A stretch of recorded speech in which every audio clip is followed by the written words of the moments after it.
RealAgriculture.com's coverage of the 2011 National Cattlemen's Beef Association meeting is brought to you by Haney Farms and Elanco Animal Health. So Neil, with the population expected to grow to 9 billion by 2050, which is very substantial, we saw in the last year global food demand is definitely increasing, especially for things like meat. With all this coming together, what role potentially will technology play in making sure the world is fed? Yeah, I mean, technology is going to play a huge role in that. And you're right, I mean, the population is going to grow to 9 billion people in another 35 odd years, so that's a huge impost on the food production required in the world. And in that population growth, the demand for food is going to grow 100%. So when you think about it, I mean, that demand for food is incredible relative to where we are now. And the Food and Agriculture Organisation have already said that 70% of that extra, of that 100% has got to come from technology. So they're actually out there saying already very categorically that it's got to be technology that drives that demand, drives the uptake of food. There has to be, right? Like there's no way we're having, it just makes sense to most people, I think, that technology has to play a role in that. Yes, yeah. I mean, if you look at where technology is being used at the moment, it's being used in environmental purposes, in providing fuels more efficiently and things like that. So, food production is integral to all of us, and so we need to be able to apply technology to food production. So, why is it that we have kind of we have two streams of thought? We have that technology is going to have to play a role, and then we have a much smaller group, but a group nonetheless, that wants no technology and thinks that we're going to meet these goals by having no technology. Yes. There's a gap there. Why is such a gap? I think it's really just down to personal preferences. I mean, the vast majority of people that purchase food, and particularly meat, are already saying they believe in the production methodologies. They trust that when they go into a supermarket, they'll buy food and it will be safe. So those people, I think, are absolutely seeing the need for technology to keep providing the food for their requirements. There is an element of choice always there, though, as well. And there should be choice. There should be choice. Yeah. So okay, go ahead. So we sort of advocate, that technology plus choice is the ultimate win. Yeah. You can cater to everyone that way. So I've always thought that we could do a better job educating the consumer on some of the technologies that are available and what the benefits are. What do you think about that? Do you think we could? How can we educate the consumer better? I think there's an element of taking an education to people that live in cities about where food is produced, for a start. I think so many people live in the city and don't really have any idea about how their food is actually produced on the farm and delivered to them. So I think there's an element of education involved somewhere in this mix.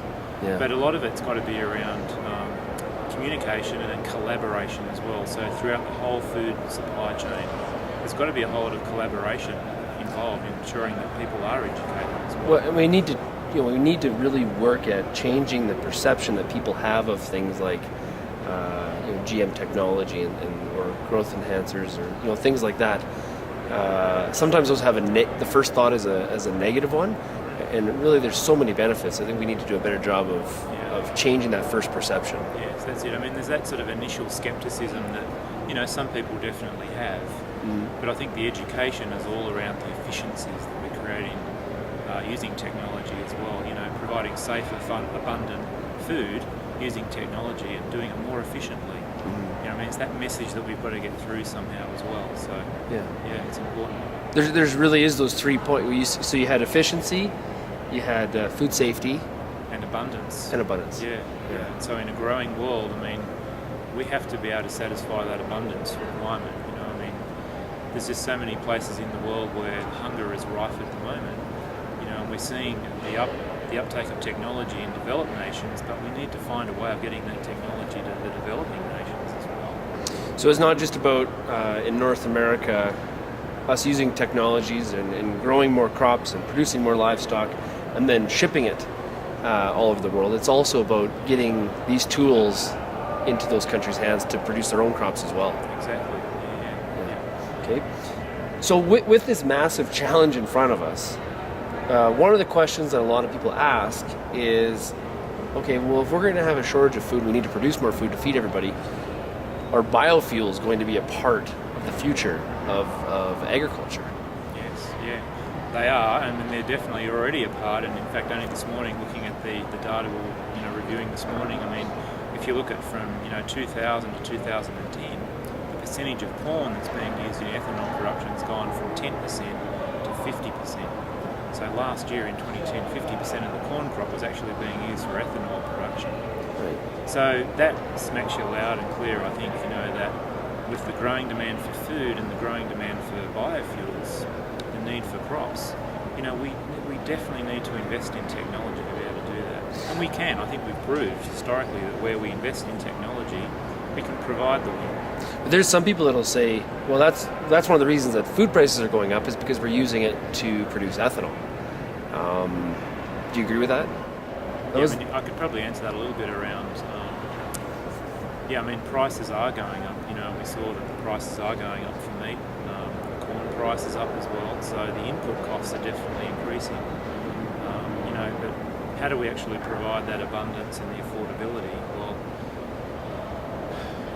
it is a challenge because if we have an increased demand for food, it's a natural that the prices are going to rise, and so there is a little bit of that economics 101, the supply and demand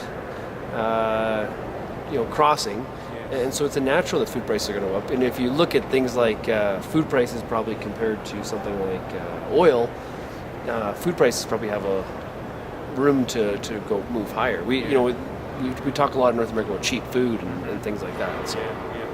I think ultimately it comes down to efficiency of production. I mean, that's the only way of doing it. The demand's growing, as you say, the supplies may be lagging a little bit behind the demand.